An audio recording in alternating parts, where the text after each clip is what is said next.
So I've been getting a lot of questions lately about Oddball, my Excelsior-Henderson here, so I figured we'd talk a little bit about him. I may ramble on a little bit, but we'll figure it out. But Oddball here is a 99 Excelsior-Henderson. I came across Oddball just via the interwebs during the pandemic. I've always wanted an Excelsior-Henderson. And I don't know if wanted is always the right term, because when I was younger, when you're younger and you're influenced by your parents and what they say, I wasn't 100% sure what I wanted, obviously. So I went through and bought various motorcycles over the years. I had a Honda Shadow 1100. It was a really cool bike. I had old Kawasaki GPZs, 550s, things like that. Old Goldwings, which I still love a lot. And I really liked riding them, but they were getting old. They were breaking down a lot. So I went out and I bought a brand new Indian. It was a 2016 Indian Scout in 2015. And I did all the stuff to it. We got an exhaust pipe. We got all that stuff. And it was a really cool motorcycle, but I just never rode it.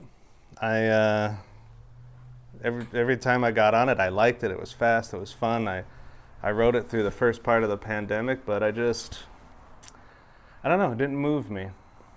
So when I sat down and I said, what do I not like about this motorcycle? What is wrong with the Indian? And it's because I wanted it to be an Excelsior, and it can't. I enjoy my bike breaking down a little. I enjoy keeping something on the road that's genuinely hard to keep on the road. And once you work through these machines, they actually are very dependable, but riding them's different, treating them's different, and you've got to learn all this. And so during the pandemic, I thought, well, why am I riding this Indian? Let's get something I'll ride. So I thought about it, and these are still available. They're still running around. There's a couple new ones out there still.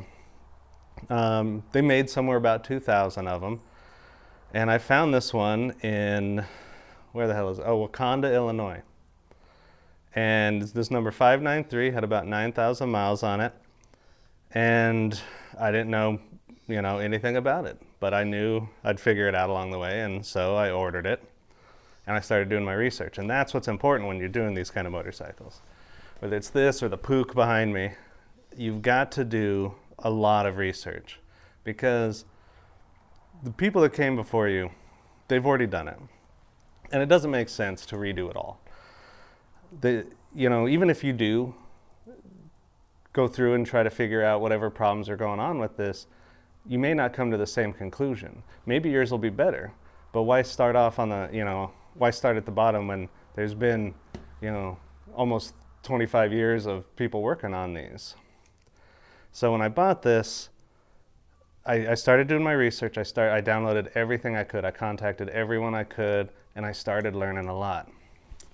When you find people in these kind of communities, they will usually not shut up about their stuff, because nobody asks them questions, because nobody knows what it is. And you just listen and you learn so much. And so I figured it's my turn to do that, with this one, and give the story of Oddball, why we named him Oddball, and why it's my favorite motorcycle. I won't bore you with the history or whatever. You can look that up. I did it. It's fine. But the summary is that in the early 90s, there wasn't much to ride in the form of American motorcycles. There was one brand out there, and they were getting cocky. And if you know anything about competition, it's really good for stuff. I drive a lot of BMWs, and BMW, they started getting cocky there not too long ago. And when Alfa Romeo came out with their Quadrifoglio and went over the Nürburgring and just shattered everybody's records, everybody went, damn, now I got to try again. And you ended up with this really great product from BMW, who was already putting out something good, but they knew they could do better. They were just getting lazy. So even if you're a Harley rider, you have to embrace competition, or else your bike will get stagnant. You know, the brand will get stagnant, and then they'll end up in trouble. And no one had challenged Harley for a long time, and people were getting, you know, a little upset. So Excelsior-Henderson, a guy named Dan Hanlon, decided to revive the brand just to give competition. And for what it's worth, it did work. No one had tried to do what he did before for a long time, so there wasn't any investors, and he made mistakes.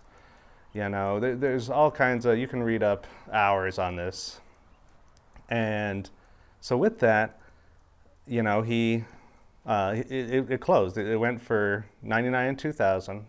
I think they pushed out like 1825 off the assembly line, assembled some in boxes and stuff like that. So there's somewhere around 2000. Nobody knows exactly, you know, how many there actually are. And maybe one person knows, but I don't know who they are. And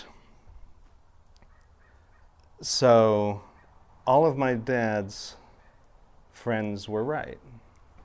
When Excelsior-Henderson came out, I was 15 or 16 or something, and I really wanted them to succeed because I was the young rebel. I was the one riding the Hondas while everybody else was riding Harleys.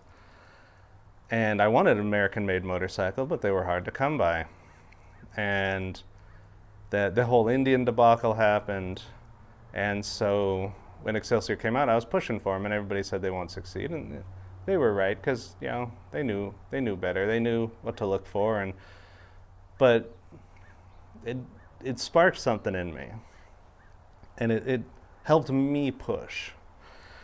And so with the Excelsior-Henderson, when he put it together, they went and found an engine from Westlake, and they modified it a bit to fit into this, you know, heavyweight cruiser. Before the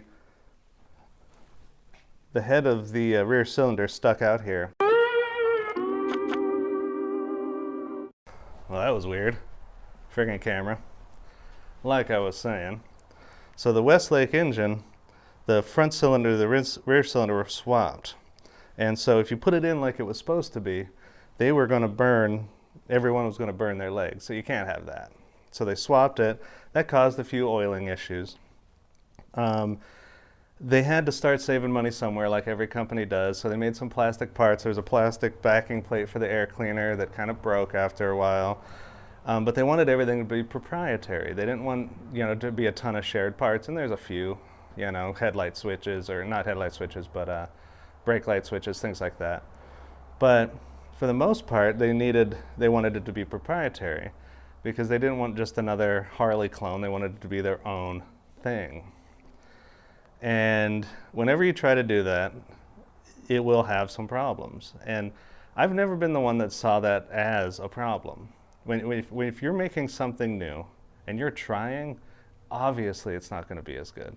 You can't beat Harley at their own game.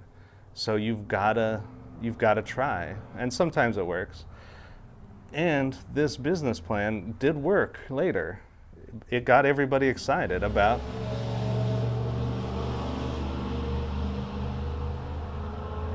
Ooh, that's not a bad sound in V8. That was a pretty good one. Let's get the launch. Oh shit, yeah. That was a pretty good launch. And a Harley. But wherever the hell I was at, yeah. My ADD kicked in a little bit there.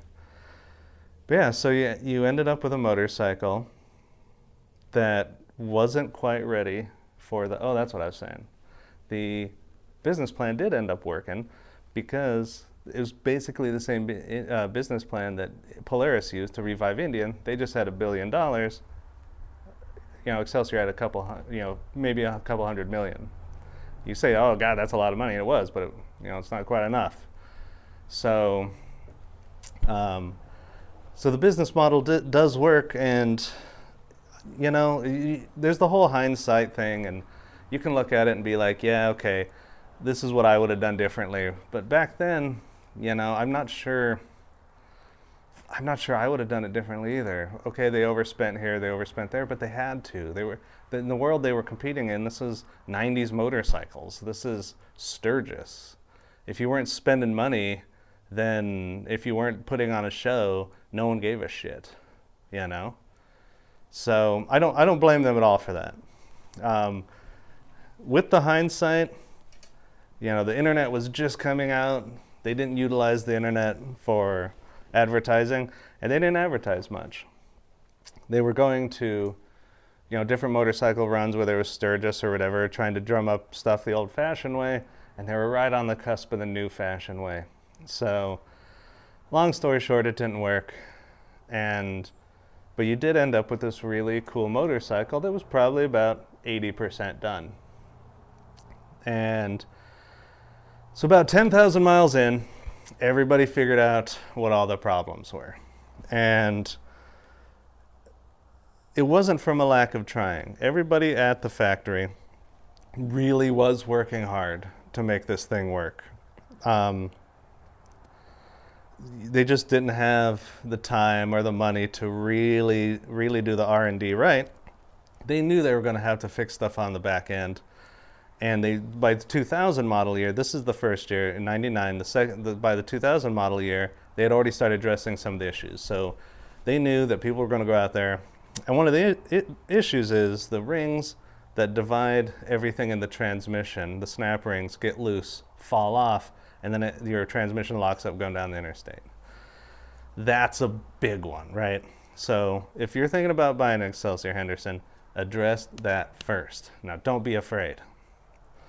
One of the things I want to address in this whole Excelsior-Henderson thing is don't be afraid. We can do this.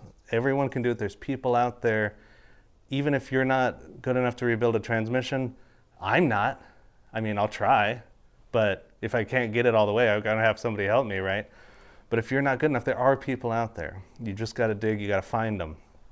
And so when you're looking at something like this, when you look at Excelsior-Henderson, you hesitate because you're like, oh, I heard it was bad. Oh, I heard this was wrong. I heard this was wrong. Don't be afraid of that.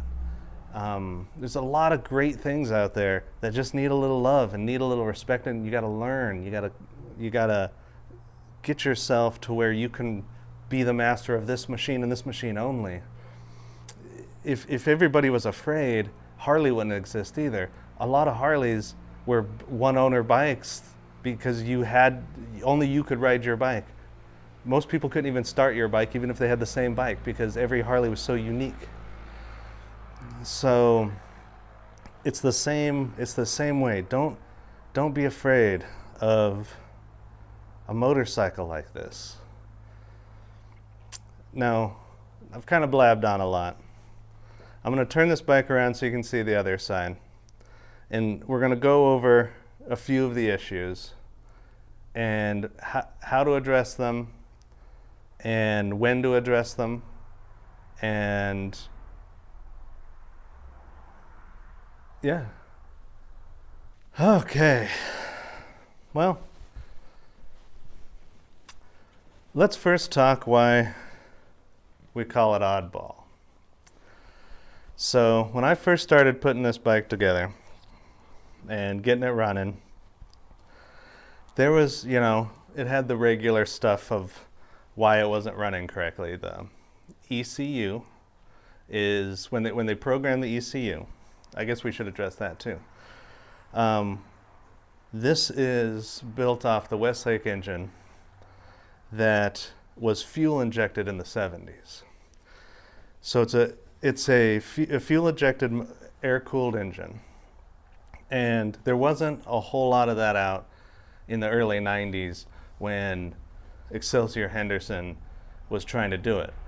So when they hired the engineers to map it out, they did an okay job. But what happened is somewhere in there is a code that slowly degrades. And so as you're driving down the road, the oxygen sensor is reading leaner and leaner and leaner and leaner. And if you're on the bike for, let's say, 30, 40 minutes, you get off the highway, you come to a stop, it'll just die because it's running so lean. which causes it to overheat. Obviously, it's bad. You can't run that lean. So it took a long time for people to figure out how to correct that code. But we do, there is it's called the Super Tune, and it is out there. So that was one of my first issues I was running into, and I was like, okay, cool. Bought the new ECU from Excelsior-Henderson from Jamie up there. It's installed right behind here, behind the back wheel. It's kind of a bear to get to, but it's not too bad. And it ran worse. And I was like, WTF, right? So I called Jamie, and I was like, hey, man, it's running shittier. And we tried everything, and he was walking me through it. So I sent it back to him, and for some reason, I got the only bum ECU that's ever happened. And which was, crazy on. So we took my ECU, reprogrammed it, put it in there, that corrected that. For some reason, this bike, this one in particular, had a kind of, the intake manifold doesn't fit quite right. It fits, but it's always a little off, and I was getting trouble there. So we had to find a few intakes we had to go through to find one that fit perfectly to get it right. Same with the throttle body. I went through a couple throttle bodies to get it right. And it does. This bike runs just a little weird. And I wish I could explain it, but it doesn't run the same every time. But that's a this bike thing. And every time I work on it, I run into these weird little issues that nobody else seems to experience with their damn Excelsior-Hendersons. So we've just always referred to it like, oh, your bike's just a bit odd. And so, Oddball. I just started calling, oh, my bike's, Oddball. He's being odd again. And so what was really cool about that, though, is I got to tear this bike apart a lot. So I really got used to working on it pretty quickly because you didn't have a choice. Now, some things that were very normal was the transmission. It was having its issue, and that went together no problem. The airbox, it had its issue. That went together no problem. The wiring harness was having its issues. Now, here's what happened there. So the wiring harness, when they ordered the wiring harness from a company, the company that put together the wiring harness for everyone decided to, without telling anybody, decided to use the European coating that degrades over time. So right about now, the wiring is starting to just come loose. That outside just falls off. There are new wiring harnesses out there. There are all that kind of stuff. You can fix it. It's not that big of a deal. Maybe a little money or time, however you want to do it. Or you can be like me and just have spools of wire, and one goes to hell. You just redo it. No big deal. So also there wasn't a lot of grounding with the wiring harness. So I've attached some grounding underneath. You won't be able to see it. But I also have an extra ground here going from the starter to the frame. And that keeps the wiring harness from overheating. Another kind of like showstopper, I guess, is these wheels, they have aluminum center hubs, and they weren't quite strong enough. So if you tighten the belt, when you're putting new belts on or taking the wheels off and on, if you tighten it too much, it starts the tire wobbling, and there is a way to fix it. We can sleeve that, and everything kind of goes back together, and everything works. But other than that, once you address those few issues, it runs well. It runs fine. You can put 30, 40,000 miles on it without just doing anything but oil changes. And when you first buy one, you're going to run into those few issues. There's going to be wiring issues. And you got to remember too, when this bike was when people bought this in '99, especially this bike in particular. There's a set of people back then, and they were all about 50 years old right then, and everyone knows this guy. But there's a set of people back then that were like, if something's wrong, you just start cutting wires, you know? And that's the mechanic that worked on this guy. And they just chopped this thing to death, just because it was running poor, and the dealer network was gone by this, 5 years down the road. So if you weren't a real good investigator, you weren't going to be able to find it. The solutions were still being made. There's people out there doing all kinds of crazy shit that maybe worked or maybe didn't, and so there's a lot of weird fixes out there that didn't work.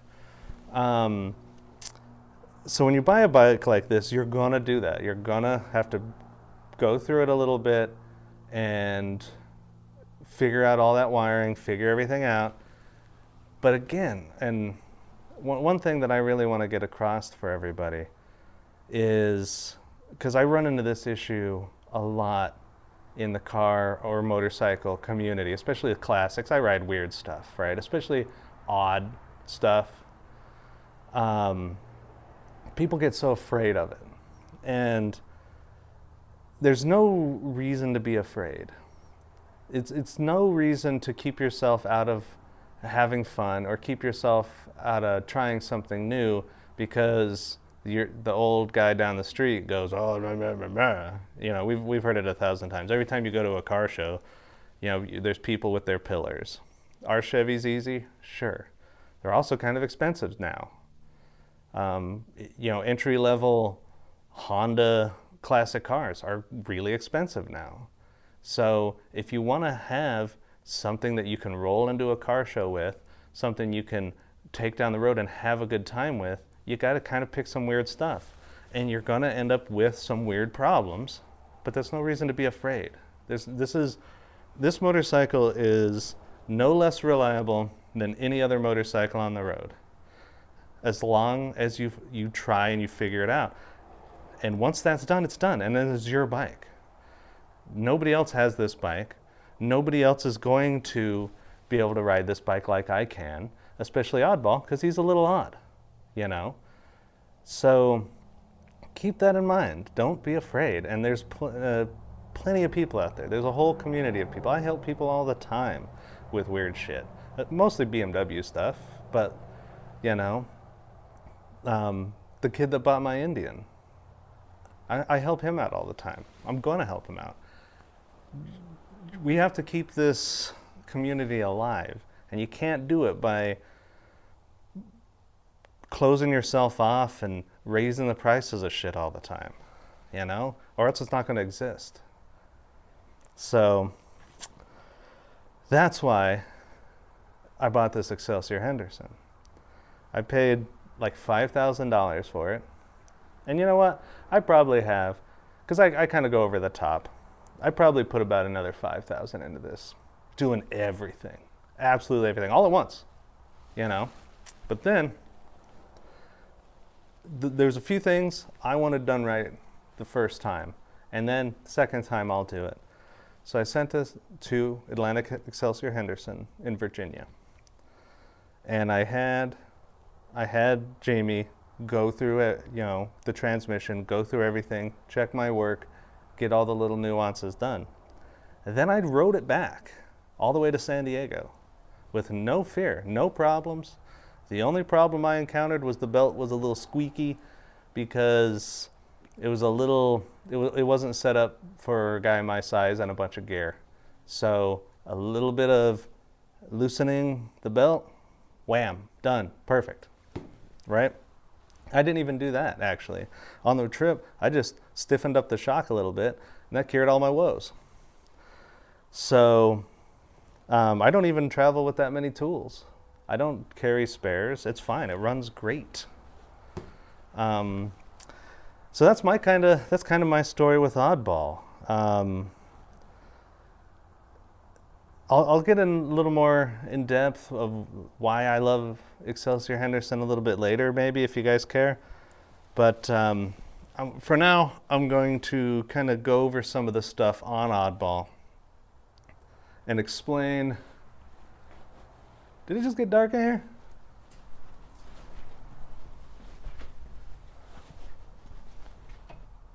Damn. Every 5 minutes there's a bomb or something. Okay, well, whatever that is. But yeah, so I'll kind of go over everything, explain things I've done, and kind of talk about some of the little nuances. And then, you know, I'm going to go do some traveling shots. I got to go to the store and get a couple things for the Allstate back here. And fuck it, let's go for a ride.